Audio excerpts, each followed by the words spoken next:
to BSU Sings. My name is Dr. Joe, and in today's episode, we're talking about posture, or the way that we hold ourselves, and how it can affect the way that we sing. We'll cover the ideal singing posture while standing and sitting. Let's get started. The voice is a wind instrument, meaning we use air to produce sound. So let's think about how we breathe. First, we take a breath in, feeling the lungs and rib cage expand as we fill full of air. And then, as we exhale, our air exits the lungs, traveling up through the trachea, and about here, that airstream meets the vocal cords. Now imagine in summertime when you grab a blade of grass and put it in between your thumbs and you blow on it. It makes a funny buzzy noise. Well, that's exactly how the vocal cords work. They're like two little blades of grass that come together. When the airstream travels up through them, they buzz. In singing, this is called phonation.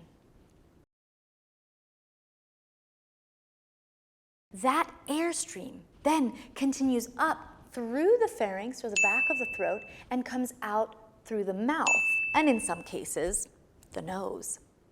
This means that as singers, we have to think about the pathway we create for our air.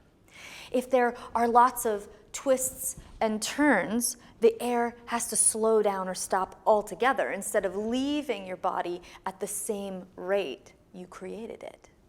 It's important then to keep your alignment, or that pathway, as straight and even as possible when you sing. When we're out of alignment, our vocal cords, like those two little blades of grass, can't come together flat and straight, which means they can't buzz properly. For instance, if the chin comes too far forward, you might get an airy sound, ah, because those cords aren't coming completely together. If the chin gets shoved too far back, you might get a pinched or strained sound, ah, because the muscles are tense. If we find proper alignment, ah, then we can sing very easily. Stand with your feet a shoulder's width apart and one foot slightly in front of the other. Keep your knees soft. Never lock your knees. Locking your knees while singing can result in dizziness and even fainting. Keep your hips directly above your knees and feet. Make sure that your lower back is soft. If it's too tight, you won't be able to breathe because it won't allow the back of your rib cage to expand naturally. Feel the straightness in your lower back. Let your arms hang loose while keeping the hands turned parallel to the thigh. Keep the chest lifted and the side ribs tall. You'll know you're lifting your sternum too high if your back tenses. And you'll know if the sternum is too low because you'll feel roundness in your upper back. Make sure your ears are aligned directly above your shoulders and keep your head soft and floating. We often have to sing in a seated position, but we still need to be in proper alignment. Make sure your feet are a shoulder's width apart and flat on the ground. Scoot forward in your chair so that you are on its edge. Make sure your lower back is soft and straight. Keep the chest high and the shoulders gently rolled back. Ears should be over shoulders, head soft and floating. Now that we're in proper alignment, nothing should change, even if we have to look at our music. If I hold my score low, I have to look down to read the music. Is my body still in the singing posture? No. Lift your score high and look down with your eyes. Now you're in perfect alignment and you can look at your music too.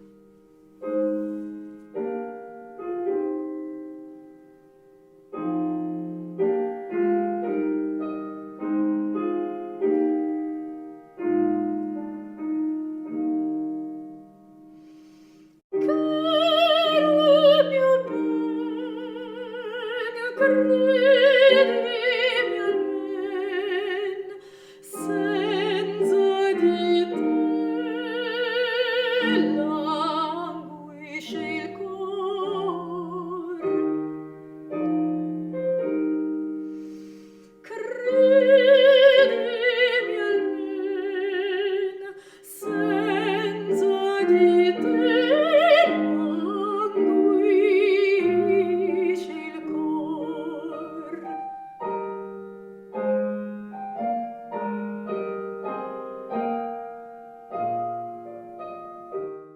Make a quick video recording of yourself or stand in front of a mirror as you sing.